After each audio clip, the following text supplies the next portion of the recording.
and that is adding and subtracting polynomials. So the big idea is we just add like terms. So anytime I have a cube, I'm going to just add those together. And sometimes people like putting this in as a column. It kind of can help you keep organized. Okay, now let's do our squareds. So I've got plus 6x squared and then minus 11x squared. And then I'll do my x's. So minus 11x, and then we're going to add 7x with those. And finally, we'll do our numbers. So plus 13 and minus 17. Good, and now we can just add columns. Negative 7 x cubed plus 19x cubed, that would be 12x cubed. Now we have 6x squared minus 11x squared, that would be a minus 5x squared. Negative 11x plus 7x, that would be minus 4x. And now 13 minus 17 is minus 4.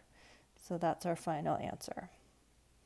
Now, it's really similar, except if you're subtracting, what you're going to do first is distribute a negative. Just change the sign of everything on the second polynomial. All right, so I'm going to go ahead and stack this again because it's just a little easier for me to stay organized. So I'm going to copy that first one. Okay, and now I'm going to distribute the negative, so I change the sign on everything inside that second polynomial. So it'd be minus 19x cubed plus 11x squared minus 7x and then plus 17. Okay, good. And now I can just add up my columns.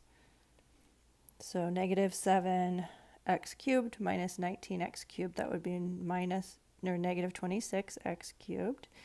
And 6x squared plus 11x squared, that would be plus 17x squared.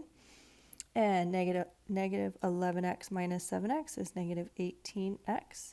And then 13 plus 17 is 30. Okay, so that's the final answer on that one.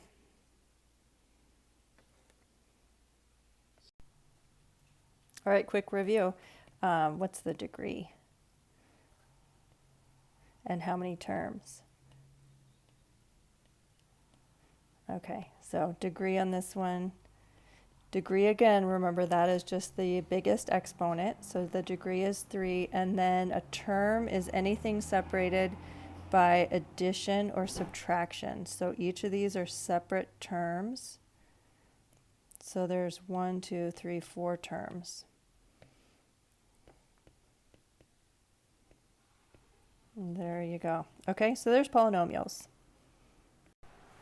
All right, we can multiply polynomials. Just be careful here. This 6x plus 5 quantity squared means that we need to multiply that binomial times itself, and then we'll just multiply it out.